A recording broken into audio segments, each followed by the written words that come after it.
Enggak kanji, enggak ada kanji. Enggak ada kanji alhamdulillah. Suratus Syamsi utawi iki iku surah Asy-Syams. Surah ini diberi nama Asy-Syams, artinya matahari.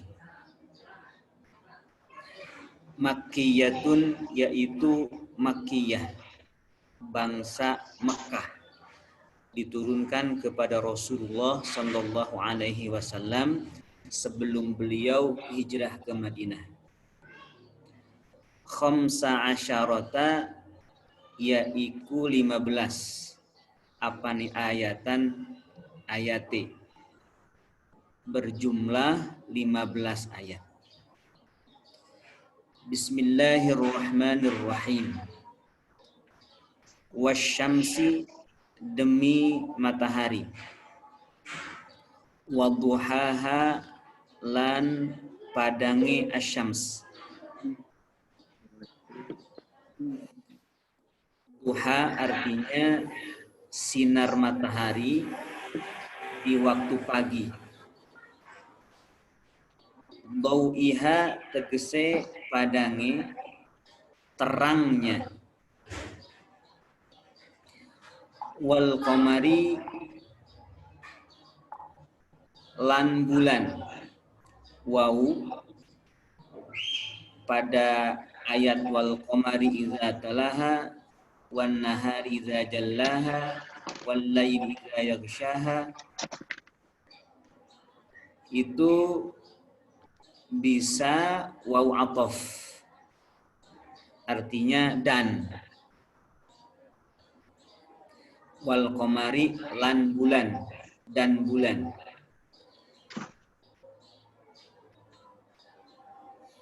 Juga wawunya bisa wawu qasam, yakni wawu sumpah, seperti wawu yang terdapat pada ayat wasyamsi. Kalau wawu qasam berarti wal qamari demi bulan, wan nahari demi siang, wan laili demi malam. Kalau wawu ataf wal qamari dan bulan, wan nahari dan siang, wal laili dan malam. Nah, mana yang terbaik sesuai dengan makna, yakni penguatan makna. Yang kuat itu adalah waw ataf wal qamari dan. Kenapa waw ataf lebih kuat maknanya? Karena ataf itu sama dengan mengulang amilnya, yakni sama juga dengan mengulang sumpah. Jadi wal qamari artinya dan demi bulan, ada deminya di situ. Karena waw huruf ataf ini sama dengan mengulang amilnya, dan amil di sini adalah waw qasam itu sendiri. Jadi wal qamari dan demi bulan, dannya ada dan deminya pun ada secara makna yang tidak dilafazkan kata-katanya. Iza talaha tatkala anut ya al-qamar ing asyams. Talaha artinya mengiringi, dan demi bulan ketika mengiringi matahari. Tabi'aha tegese anut ya al-qamar ing asyams, yakni bulan mengikuti matahari. Tali'an halekang metu, tali'an itu terbit, inda ghurubiha ing dalam waktu terbenam matahari, yakni ketika matahari terbenam maka langsung bersamaan dengan itu muncul bulan dengan cahayanya.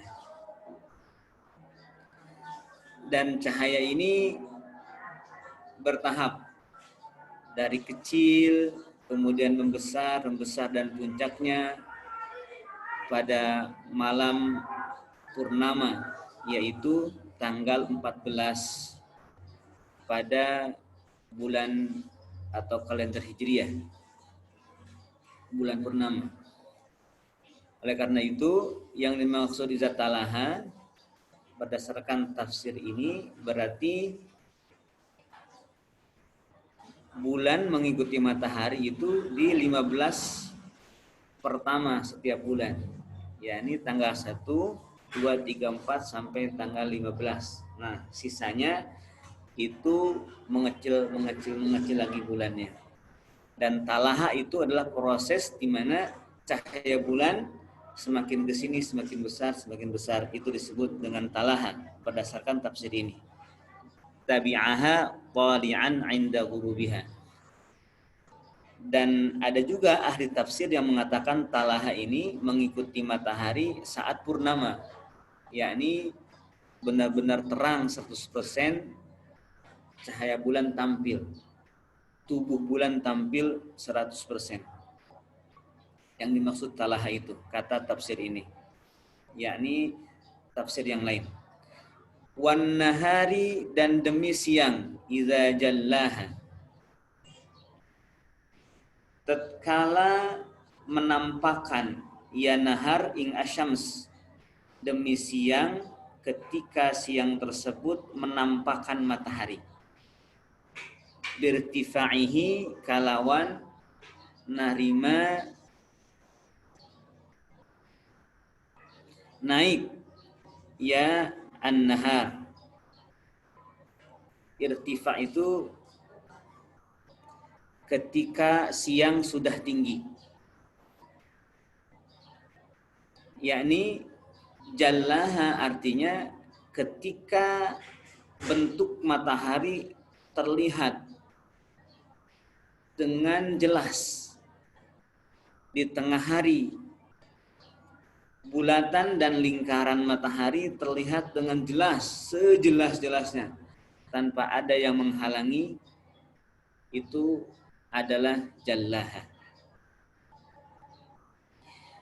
Wal-laili, lan demi wengi dan demi malam, idza yaghshaha, tatkala menutupi ya al-lail ing asyams, ketika malam tersebut menutupi matahari. Yughtiha, tegese nutupan ya al-lail ing asyams, malam menutupi matahari, bidzulmatihi, kalawan petenge al-lail, dengan gelapnya malam. Kalau siang menampilkan wujud matahari dengan sejelas-jelasnya, sedangkan malam menutupi wujud matahari dengan segelap-gelapnya. Bizulmati. Wa izalan utawi lafad iza fis salasati ing dalam 3 ayat ikul li mujarradi dzarfiyati, tetap kadue makna ungkul dzarfiyah.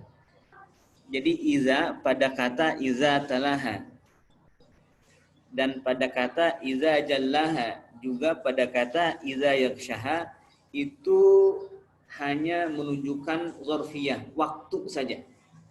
Hanya menunjukkan waktu, saat, ya. Kenapa kalimat atau keterangan ini ditampilkan, ditulis dalam tafsir Jalalain ini limujarradil dzarfiyati? Karena pada dasarnya iza itu selain mempunyai makna dzaraf, yakni menunjukkan waktu, juga mempunyai makna syarat. Juga mempunyai makna syarat. Misalkan iza waqa'atil waqi'ah, apabila kiamat terjadi, laisa liwaqa'atiha kadzibah, maka, tuh kan ada maka tiadalah yang mendustakan bagi kejadiannya. Jadi iza itu harus pada dasarnya adalah isim syarat. Setelahnya harus ada jawab, harus ada maka setelahnya. Nah, iza pada tiga ayat ini, idza talaha, idza jallaha, idza yakshaha, itu tidak mempunyai jawab, yakni tidak perlu ada kata maka setelahnya. Karena yang dimaksud idza di sini hanya menunjukkan dzarfiyah saja, waktu atau saat. Itu yang dimaksud dengan wa idza fis salasati li mujarradi dzarfiyati. Wal amilan utawi amil, faktor yang menjadikan iza tersebut zorof fiha ing dalam iza, iku fi'lul qasami, fi'il sumpah. Karena waw itu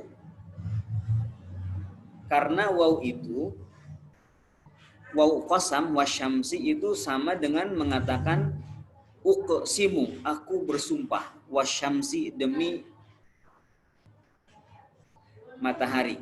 Nah, ada kata uqsimu, disebutnya uqsimu itu fi'lul qasam, kata sumpah, kata kerja sumpah yang menunjukkan sumpah, fi'il qasam disebutnya. Nah, dzaraf itu secara nahwu itu nasab. Dzarfiyah itu dzaraf itu nasab i'rabnya, dan tidak semata-mata di situ ada i'rab berarti harus ada faktor yang menjadikan atau amil yang menjadikan kata tersebut nasab sebagai dzaraf. Nah, mana katanya yang menjadikan nasab dzaraf tersebut, yaitu fi'il qasam yang tersembunyi sebelum kata wasyamsi. Kira-kira begitu ya. Coba dikasih contoh lagi, contoh begini. Iza waqa'at al-waqi'ah. Jelas kalau iza karena mempunyai makna syarat dalam ayat iza waqa'atil waqi'ah, maka tidaklah perlu kemudian mencari-cari kata apa yang terjadi pada atau saat itu, saat terjadinya kiamat. Karena yang terjadi itu adalah jawabnya, yaitu laisa liwaqatiha kadzibah. Kang Hadi kasih contoh yang simpel tentang iza ini. Kalau pakai ayat mungkin agak berat ya. Dalam pesantren, contoh itu selalu kata kerjanya koma dan selalu subjeknya itu Zaidun atau Amrun ya. Iza qama Zaidun qama Amrun. Nah, iza di sini jelas pertama dzaraf ya. Yang kedua syarat.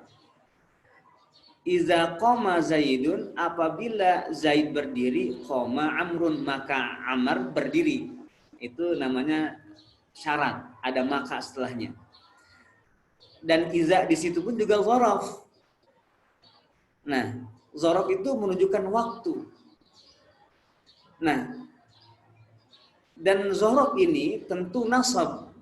Maka apa yang menjadikan dzaraf ini nasab, yakni kejadian apa yang melatari terjadinya atau bersamaan dengan berdirinya Zaid.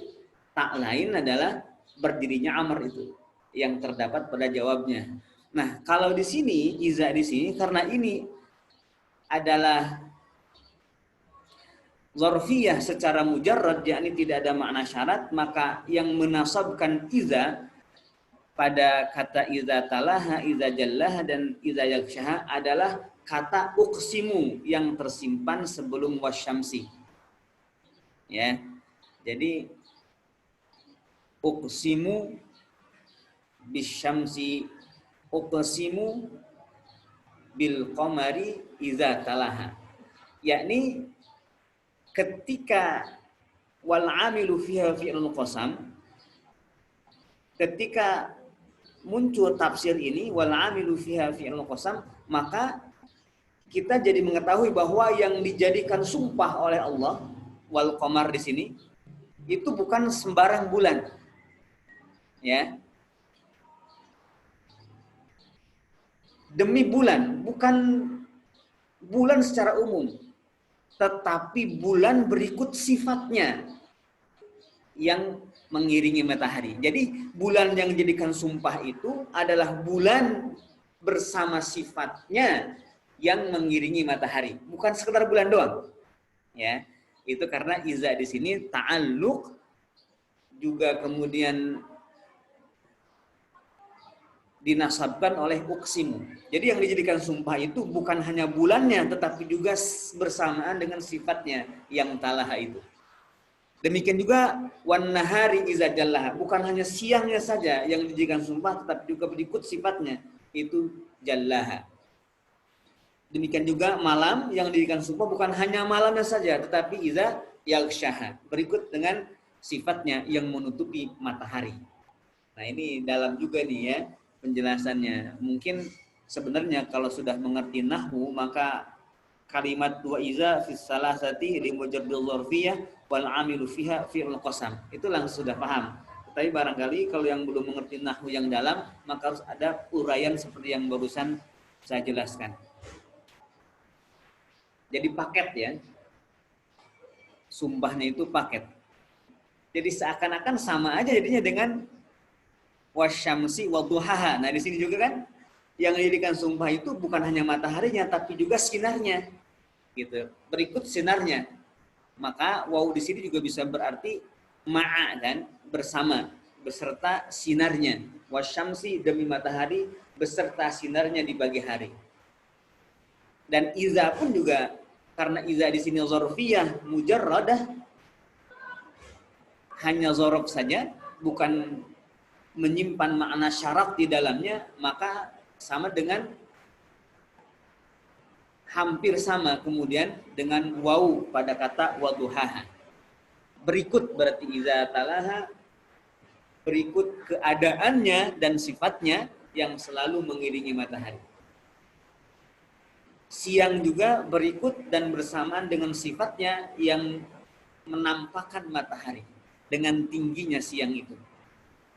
Dan juga malam berikut sifatnya yang menutupi matahari dengan gelapnya. Nah itu penjelasan dari wa iza fis salasati li mujarradil dzarfiyati wal amilu fiha fi'il qasami.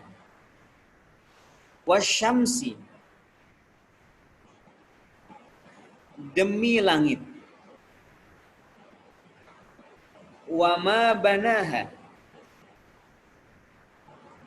lan olehe ngadegaken ya Allah ing as-sama, wal ardi lan demi bumi, wa ma qahaha lan olehe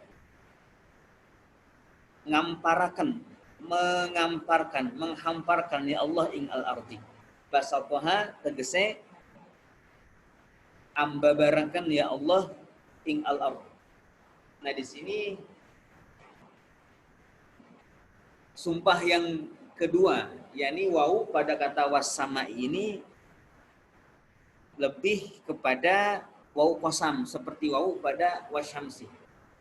Karena dua ayat ini wasyamsi wa ma wasyamsi was-sama'i wa ma banaha wal ardi wa ma tahaha itu sumpah yang tidak ada kaitannya lagi dengan matahari. Berbeda dengan wal laili wan nahari wal qamari, itu ada hubungannya dengan matahari. Kalau was-sama'i wa ma banaha itu tidak ada kaitannya. Sehingga ini menjadi sumpah tersendiri. Bukan sumpah pengikut dari sumpah wasyamsi. Kalau wal qamari wan nahari dan wal laili itu sumpah pengikut dari sumpah pertama, yaitu wasyamsi wa duhaha. Sehingga ha pada kata talaha, ha pada kata jallaha, dan ha pada kata yaghshaha itu semuanya kembali kepada asyams. Nah kalau di sini was-sama'i wa ma banaha itu sudah beda lagi. Yani tadi was-sama'i demi langit. Ya, demi langit. Kang Haji cenderung ke situ.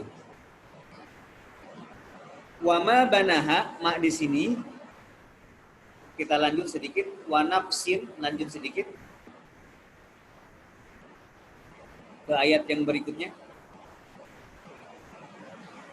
Jangan digeser dulu, jangan digeser dulu, jangan digeser dulu. Ya. Nah, wa nafsin, demi jiwa, ya, bimakna nufusin, kalawan makna piro-piro jiwa, awak-awakan. Yakni nafsin kan itu mufrad, tetapi maknanya adalah jamak. Nufus, jiwa-jiwa. Wa ma sawwaha, lan olehe nyampurnakeun ya Allah ing nafsin fil khilqati, ing dalam kadadeane. Ing dalam kadadeane, maksud kadadeane itu penciptaannya, bentuknya. Dalam surah At-Tin disebut fi ahsani taqwim, ya, seindah-indah bentuk. Wa ma lam tilafazna fi salasati, ing dalam 3 ayat iku masdariyatun, masdariyah au bi makna man, atau kalawan makna man. Nah, kita tafsirkan sekarang maksud dari tafsir Jalalain ini, kita bahas. Ma tuh, was samai wa ma banaha, ada ma di situ. Wal ardi wa ma, ada ma di situ. Wa nafsin wa ma, nah ada 3 ma di situ. Nah, ma di sini ma apa? Maka bisa 2. Pertama, ma masdariyah.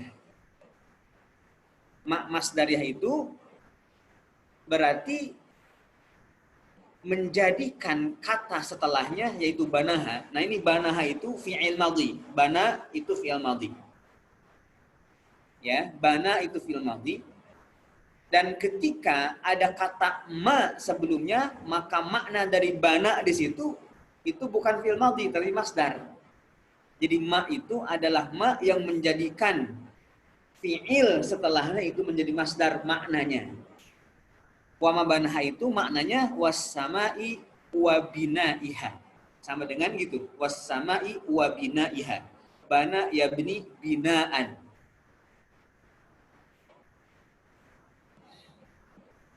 Was-sama'i wa binaiha. Demi langit dan pembinaannya, pembangunannya yang begitu megah. Kalau orang Sunda bilang sakitu agrengna, ya alam semesta diciptakan oleh Allah. Wa ma tohaha juga sama.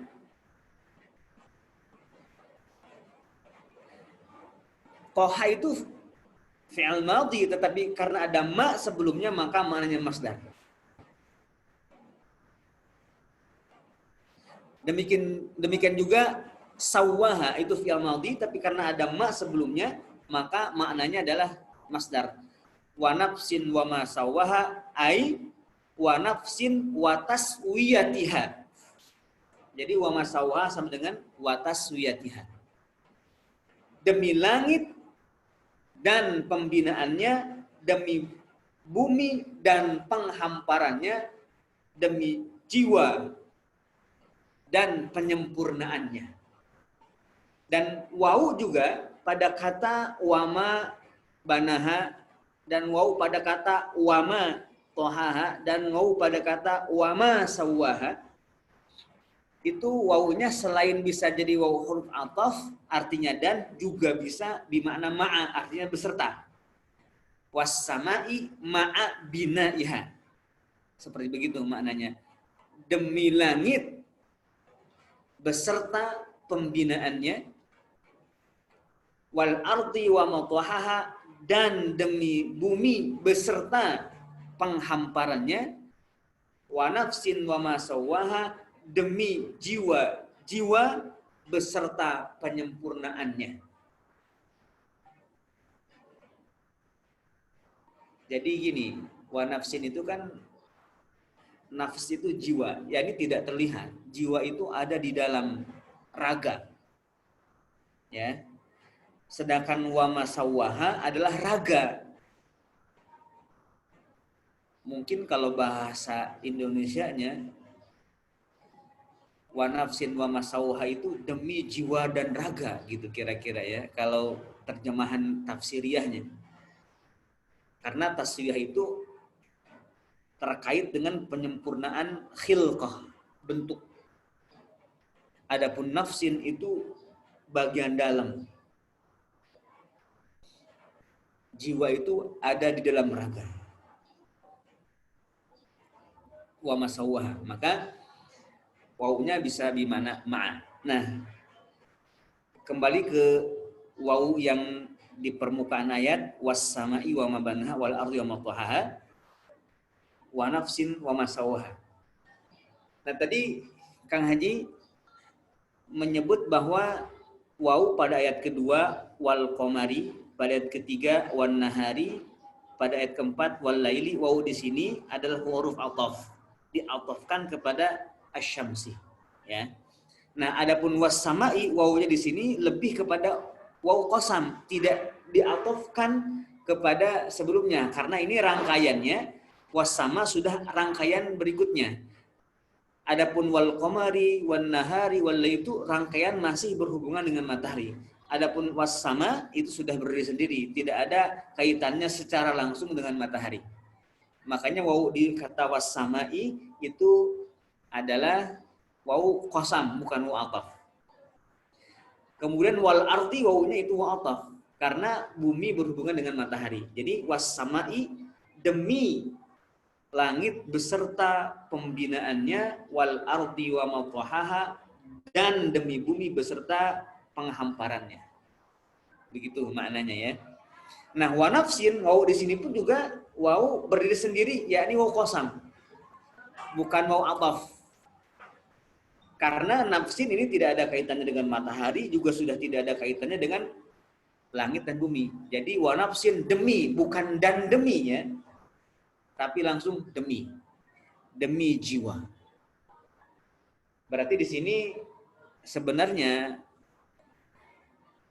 kalau sumpah intinya itu ada 3. Wasyamsi 1 sampai ayat yang keempat. Was-sama'i 2 sampai wal ardi wa ma tahaha. Kemudian wa nafsin wa masawha itu yang ketiga.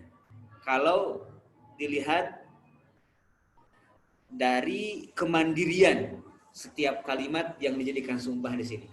Tetapi kalau misalkan mau dihitung berikut rangkaiannya, maka sumpahnya menjadi banyak. Pertama, wasyamsi 1. Kedua, wal duhaha. Ketiga, wal qamari iza talaha. Keempat, wan nahari iza jallaha. Kelima, wal laili iza yaghshaha. Keenam, was sama'i wa ma banaha. Ketujuh, wal ardi wa ma tahaha. Oh, salah. Kita hitung lagi. Ada berapa? 1, wasyamsi. 2, wadduhaha. 3, wal qamari iza talaha. 4, wan nahari iza jallaha. 5, wal laili iza yaghshaha. 6, was sama'i. 7, wa ma banaha. 8, wal ardi. 9, wa ma tahaha. 10, wa nafsin. 11, wa ma sawwaha. Jadi 11 tuh kalau dihitung sama rangkaiannya. Yakni wawu-wawu tersebut tidak disebut sebagai wawu huruf ataf, tapi wawu yang berdiri sendiri sebagai sumpah. Kan bisa juga seperti itu. Ya, bisa juga. Bahkan was-sama'i wa nafsin juga itu juga bisa di wawu ataf juga. Ya, tapi Kang Haji memilih berdasarkan otoritas dari rangkaian kata ini, ada sumpah inti yaitu 3, ada sumpah pengikut, sehingga totalnya menjadi 11 sumpah. Pengikut matahari itu yang paling banyak. Itu tadi wa ma banaha wa ma tahaha wa ma sawwaha, maknya itu adalah mak masdariyah. Sekarang maknya bimakna man. Bisa was sama'i wa man banaha wal ardi wa man tahaha. Wa nafsin wa man sawwaha. Bisa bimana-man, artinya Allah yang menciptakan, yang membina langit, menghamparkan bumi dan menyempurnakan jiwa. Was samai, demi langit, wa ma banaha, dan demi Allah yang membinanya. Wal ardi wa ma tahaha, dan demi bumi, wa ma tahaha, dan demi zat, yakni Allah yang telah menghamparkannya. Dan seterusnya, wa ma sawwaha, itu bimakna man. Tetapi berarti man di situ maknanya adalah menunjuk kepada Allah Subhanahu wa taala. Bisa seperti itu. Kalau disebut ma masdariyah, ma banaha, ma tahaha, ma sawwaha, tetap saja di dalam kata banaha itu ada dhamir yang kembali kepada Allah, yang maklum dalam hati. Ini menjadi penting ketika ma disebut ma masdariyah di sini. Ternyata ketika kita melihat matahari, ketika melihat sinarnya, melihat bulan yang mengiringi matahari dan proses siang malam yang menutupi matahari, siang menampakkan matahari, kemudian ada langit beserta pembinaan yang sempurna, yang indah, yang megah, agreng cek orang Sundana, bumi yang begitu luas, terhampar, indah, membentang, jiwa beserta raganya yang luar biasa. Maka di balik semua itu ada Allah yang menciptakannya, yang mengaturnya. Demikian. Dan Allah ini tersembunyi di balik semua itu. Makanya di sini tidak ada lafaz Allah tuh ya. Coba cari lafaz Allah di sini enggak ada. Wasyamsi wa duhaha wal qamari idza talaha wan nahari idza jallaha wal laili yaghshaha was samai wa ma banaha. Nah, tapi di dalam kata banaha, tahaha, sawwaha itu ada dhamir mustatir jawaz. Ya, disebut dalam nahwu dhamir mustatir jawaz, yang kembali kepada Allah yang tak terlihat, yang tak terindra, yang maha kuasa mengatur segalanya. Ini masih panjang sumpahnya. Ini rangkaian dari sumpah wa nafsin wa masawwaha. Wa nafsin wa masawwaha, demi jiwa dan penyempurnaannya beserta penyempurnaannya. Atau tadi Kang Haji sebutkan demi jiwa dan raganya. Fa'alhamaha, kari-kari parin ilham ya Allah ing nafsin, fujuraha ing lacute nafsin wa taqwaha lan taqwane nafsin. Ini pun masih rangkaian sumpah, yakni yang dijadikan sumpah oleh Allah bukan hanya jiwa dan raganya atau penyempurnaan, tetapi proses ilham terhadap jiwa itu juga rangkaian dari sumpah itu. Fa'alhamaha fujuraha wa taqwaha. Allah jelaskan, berikan ilham kepada jiwa itu jalan kejahatan, jalan keburukan, dan jalan ketakwaan. Bayana tegese ngajelaskeun ya Allah laha kadue nafsil tariqail khairi ing dalan roro kebajikan, wasyarri lan kejahatan. Allah menjelaskan kepada jiwa-jiwa itu jalan kebaikan dan jalan kesesatan. Wa akhara lan ngakhirkeun ya Allah at-taqwa ing taqwa riayatan karena arah-arah ngaraksa liruusil ayi kadue piro-piro penutup ayat. Piro-piro ayat. Ru'us itu penutup ayat. Pertanyaan begini. Allah mengilhamkan, menjelaskan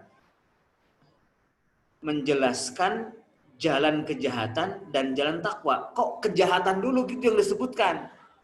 Ya. Yang diilhamkan itu kejahatan dulu baru takwa gitu. Mestinya kan takwa dulu baru kejahatan. Nah, kata dalam tafsir ini takwa diakhirkan itu karena memang untuk menjaga keseimbangan menjaga keindahan penutup ayat. Karena kalau misalkan fa'alhamaha taqwaha wa fujuraha itu kan nggak enak. Jadi tidak sinkron. Tetapi dengan cara dilafazkan fa'alhamaha fujuraha wa taqwaha, maka jadi narasi dan susunannya itu menjadi indah dan lebih mudah dipahami dan lebih enak didengarnya, sehingga rangkaian kata-kata ini tidak hanya tampil sebagai rangkaian biasa, tetapi juga rangkaian yang di dalamnya ada mukjizat. Itu kata tafsir ini. Dan memang wau itu, wau huruf ataf wau fujuroha, wa ada wau di situ, wa taqwa itu tidak mesti menunjukkan urutan, ya. Misalkan jaa Zaidun wa Amrun, telah datang Zaid dan Amr. Nah, siapa dulu yang datang ini? Apakah Zaid atau Amr? Maka dengan kata wawu sebagai kata penghubung di situ, kata sambung di situ, maka tidak berarti Zaid yang disebut pertama menjadi orang yang pertamanya datang dalam hakikatnya. Bisa jadi Amr dulu, itu hanya penyebutannya saja Zaid didahulukan. Gitu kira-kira ya. Wow, itu begitu. Nah, ini juga wa taqwaha. Berarti takwa dulu sebenarnya, baru fujur. Hanya saja setiap rangkaian Al-Qur'an ini kan mukjizat ya. Kenapa sih fujuraha dulu? Apakah ada alasan lain selain riayatan li ru'usil ay? Ada. Nah, gini. Konteks ayat ini adalah di mana Allah Subhanahu wa taala menggiring jiwa kita yang membacanya, dimulai dari matahari dan terangnya, itu sedang mengarahkan jiwa mengenali mana matahari, mana bulan, mana terang, mana gelap, mana langit, mana bumi, mana jiwa, mana raga, untuk mengenal itu dan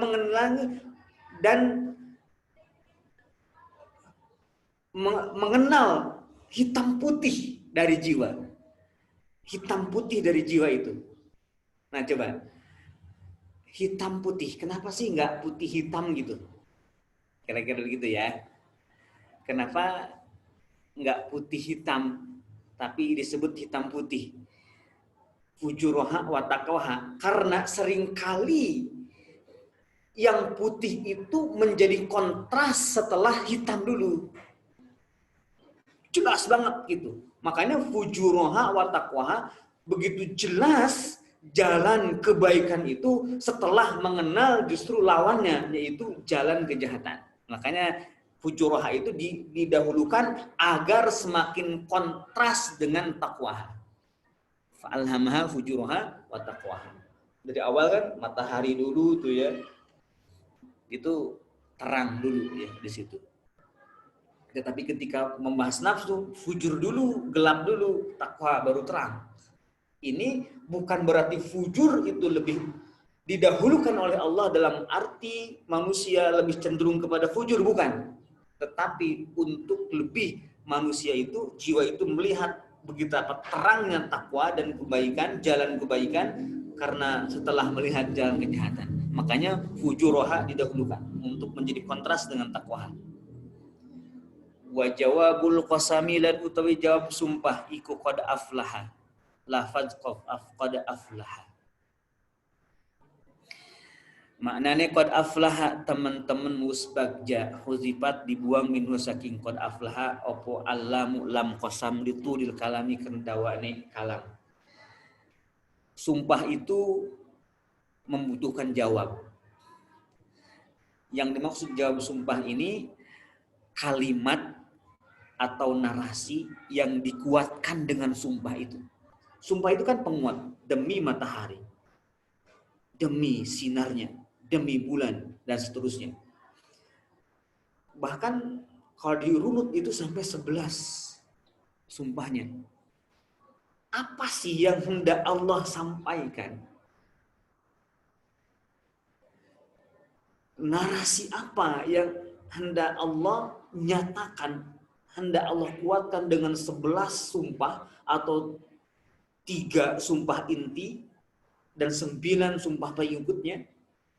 Apa? Nah, narasi atau kalimat pernyataan yang dikuatkan dengan sumpah-sumpah itu disebut jawabul qasam. Nah, kata tafsir ini jawab qasamnya adalah qad aflaha man zakkaha. Itu lam qasam itu dibuang karena untuk memangkas kata, memangkas kalimat sehingga tidak terlalu panjang. Karena memang dalam bahasa Arab selama makna bisa di-delivery, disampaikan dengan seringkas-ringkas kalimat, maka itulah ya.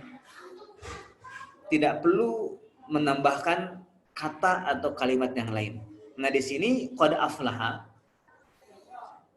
mestinya itu ada lamnya, laqad aflaha ada lamnya. Tetapi lamnya dibuang di situ, disembunyikan untuk menjadi pas.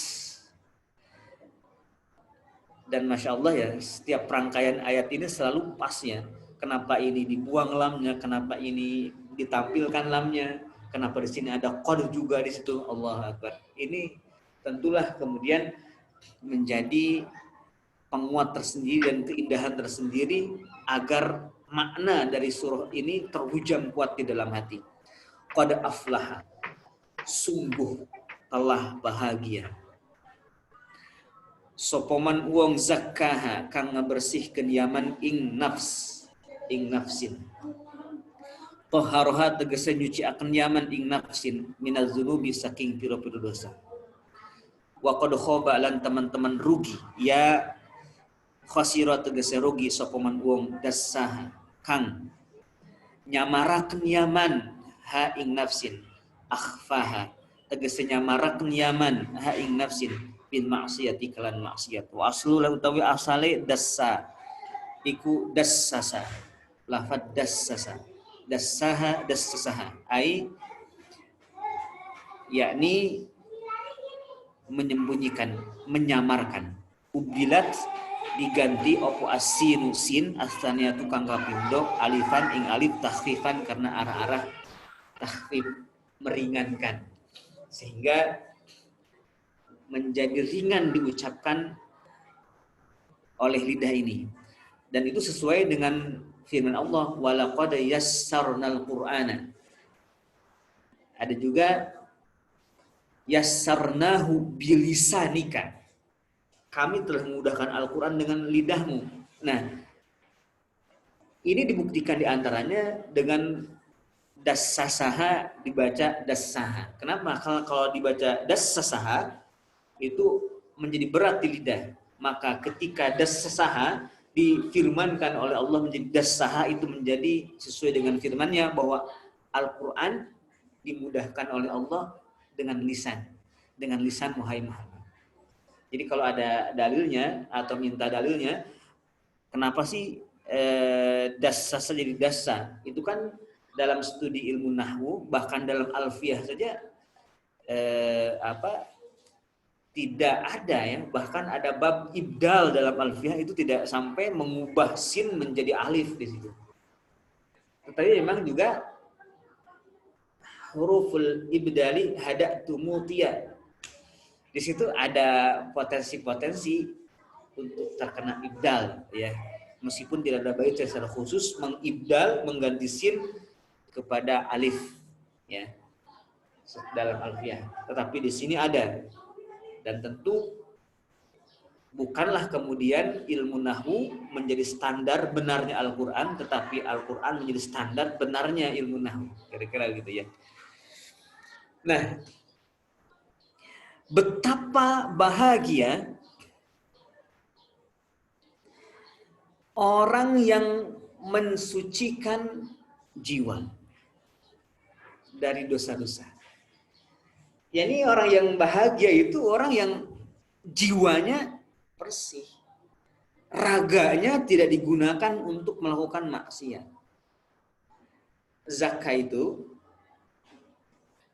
selain bersih juga ada maknanya itu al-inma, yaitu bertumbuh. Menjadi besar, jadi kecil, membesar itu ya, gradual seperti tanaman. Zakah itu. Kelihatannya kata zakah ini bahwa jiwa manusia itu semakin besar ya, tumbuh.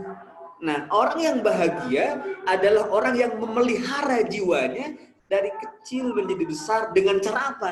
Dengan cara merawatnya dari segala dosa, jangan sampai hama-hamanya, jangan sampai apa saja menghinggapi tanaman jiwa itu. Itu zakah. Nah, kebalikannya adalah dasaha. Dasaha itu mengotori. Kalau zakah itu artinya ada makna membersihkan, menumbuhkan, meninggikan.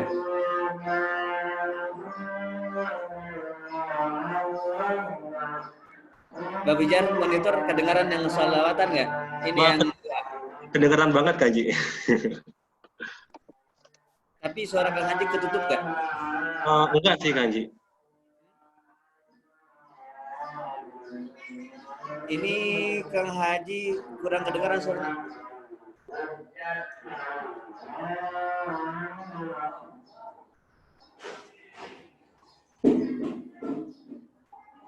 Kurang kedengaran.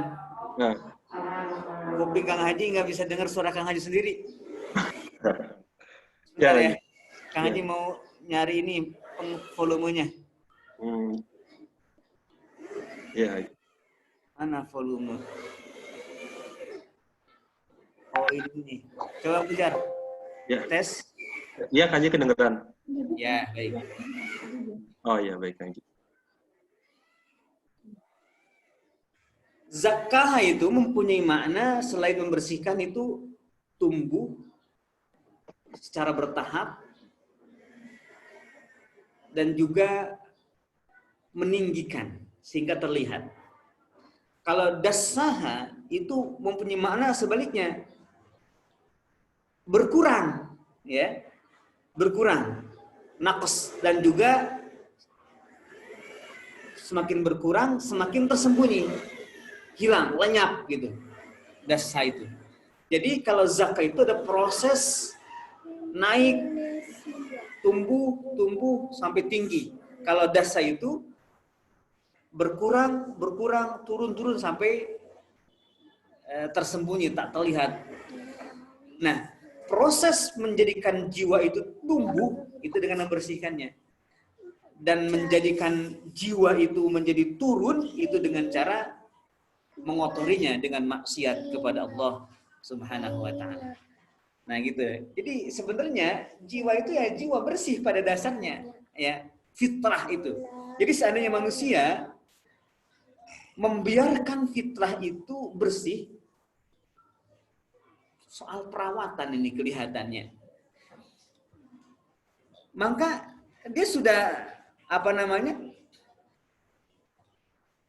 jiwa itu tetap akan bertahan dalam kesuciannya dengan membiarkannya suci, yakni tidak perlu dibersihkan, tetapi bersihkan saja sampah-sampahnya gitu, maka dia akan jadi fitrah.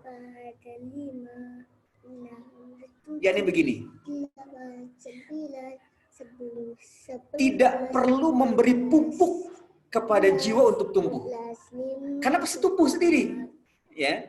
Jiwa itu tumbuh sendiri, fitrah itu tumbuh, ya, tidak perlu memberikan pupuk.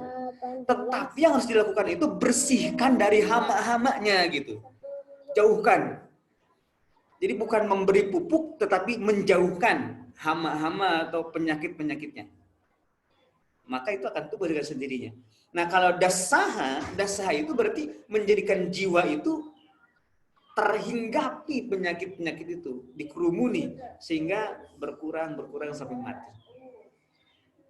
Allahu Akbar, ya. Ada maksiat, ada cara membersihkan maksiat, yaitu bagaimana cara membersihkannya? Pertama dengan iman kepada Allah Subhanahu wa taala. Bersih sudah. Semakin tidak ada selain Allah, maka itu semakin bersih. Dan ketika ada selain Allah yang punya otoritas di dalam hati, dalam jiwa, maka saat itu mulai keruh, mulai kotor jiwanya, pada akhirnya mengecil dan itu menjadi mati. Baik Bang Fijar, itu mungkin segitu dulu nih ya. Setengah surah Asy-Syams. Karena tafsir Jalalain ini juga menguras pikiran untuk kemudian bisa menjadi faham sebetulnya terhadap ayat ini. Ini luar biasa. Kalau Kang Haji urut misalkan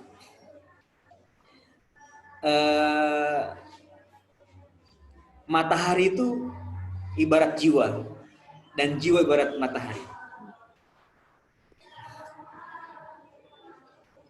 Dan jiwa pun ibarat langit, juga ibarat bumi. Gitu Pak Fijar ya. Ya, baik aja. Jadi rangkaian sumpah itu begitu.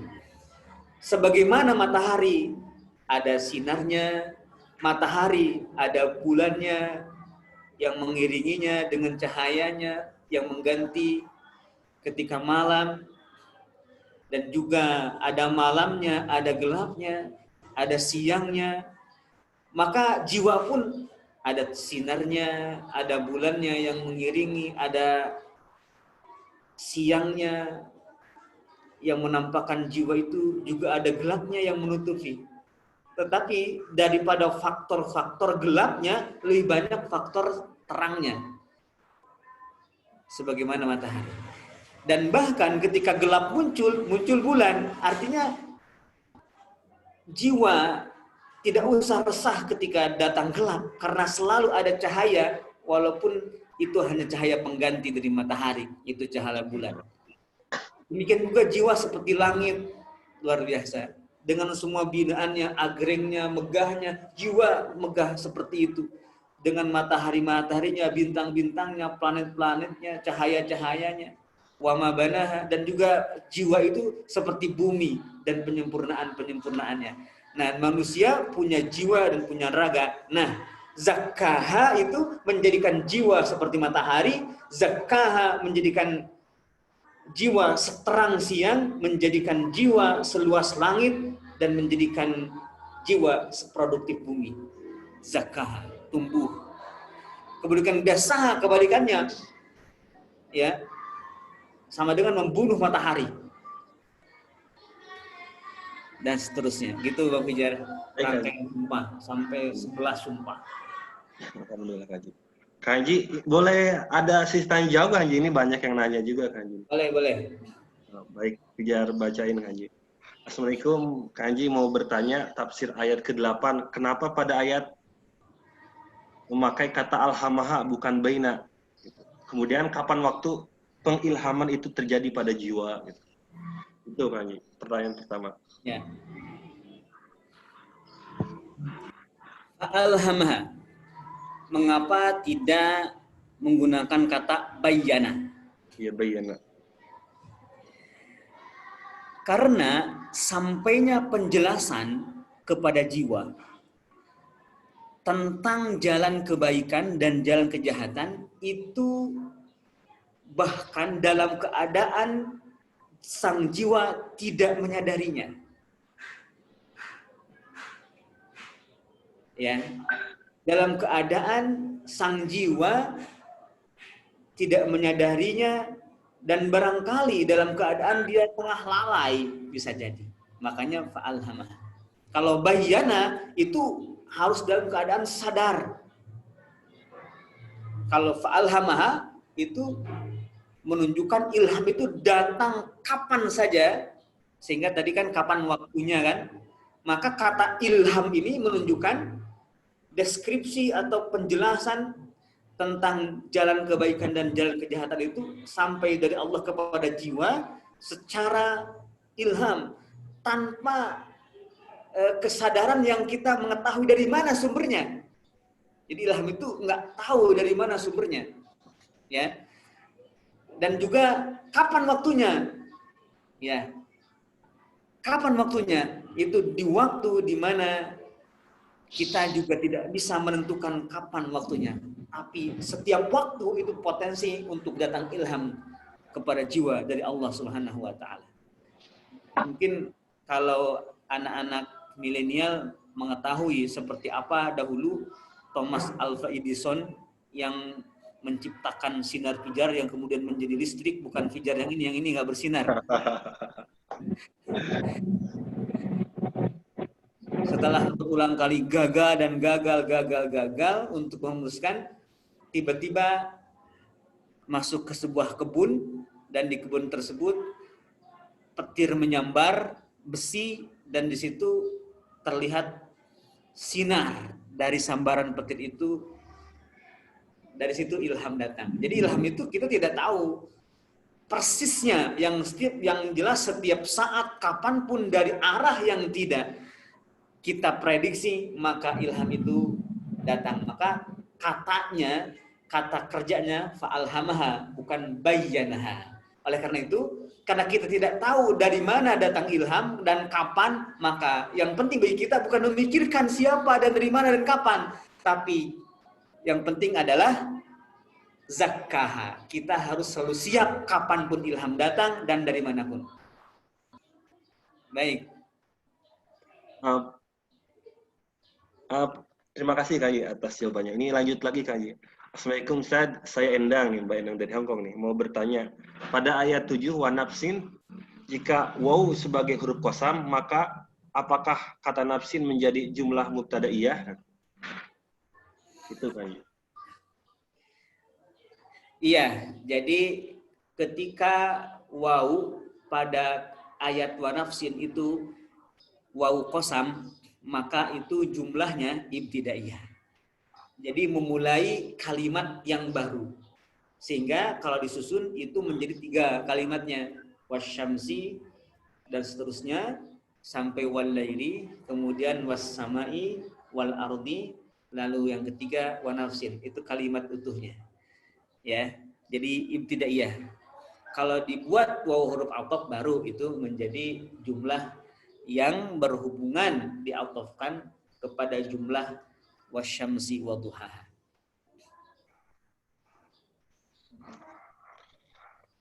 Baik Haji, untuk pertanyaan sih udah itu aja sih Haji, 2. Sudah 1 jam lebih Haji kita Zooman. Ya, Insya Allah kita bisa lanjut besok lagi Haji.